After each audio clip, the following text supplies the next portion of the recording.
आज हम चर्चा करेंगे प्रेमचंद के उपन्यास गोदान पर, जो कृषक जीवन की त्रासदी पर आधारित उपन्यास है।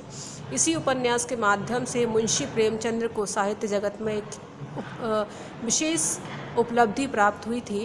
इन्होंने इस उपन्यास में भारतीय किसान की मार्मिक जीवन गाथा का जीवंत वर्णन प्रस्तुत किया है। कहानी हो या उपन्यास, प्रेमचंद ने अपनी रचनाओं को भारतीय कृषक समाज और उसके जीवन पर केंद्रित किया है। किसान जीवन का शायद ही ऐसा कोई पहलू हो जिस पर इनकी दृष्टि नहीं गई हो। इन्होंने भारतीय किसान की हर वह स्थिति का वर्णन किया है जो उनके साथ घटित होता है। उनकी हर इस परिस्थिति स्थिति का वर्णन यहाँ पर किया है।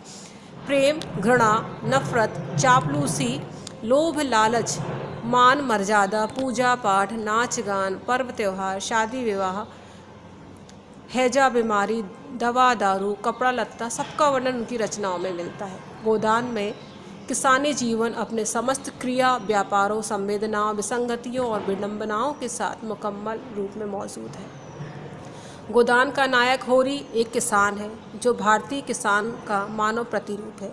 प्रेमचंद ने होरी के माध्यम से जो गोदान का मुख्य पात्र है, होरी और धनिया के माध्यम से भारतीय समाज, भारतीय किसान के चरित्र को, उसमें संपूर्ण परिवेश, उसके सुख दुख, मान सम्मान, भाग्य दुर्भाग्य और नियति के साथ जीवंत कर दिया है।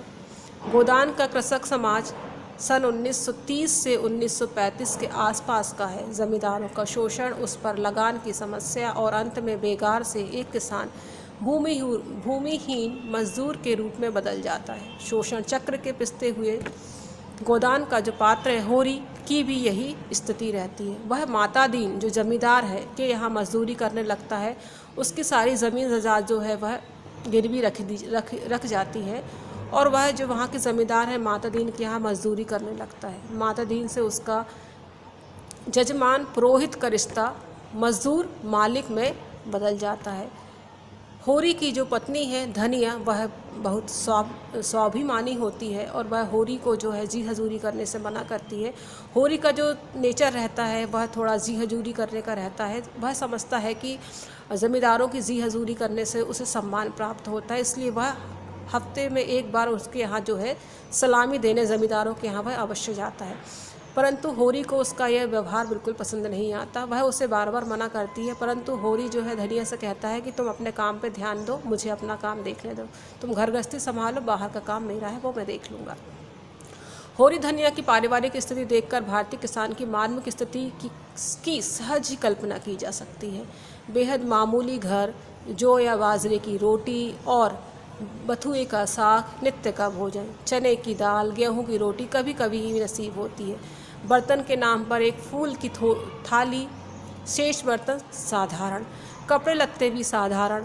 होरी के पास फटी हुई मिर्जई तो धनिया के पास पेबंदों से भरी धोती, चेहरे पर असमय झुर्रियाँ। 36वें साल में ही धनिया के सारे बाल पक गए थे, चेहरे पर झुर्रियाँ पड़ गई थी, सारी देह ढल गई थी। सुंदर गेहुआ रंग सांवला हो गया था और आँखों में भी कम दिखने लगा था। तो यहाँ पर प्रेमचंद ने भारतीय किसान की त्रासदी का, उनकी आर्थिक स्थिति का वर्णन किया है। मैंने होरी और धनिया मुख्य दो पात्रों के माध्यम से आपको भारतीय किसान की स्थिति का और उनके रहन सहन का दर्पण दिखाने का प्रयास किया है।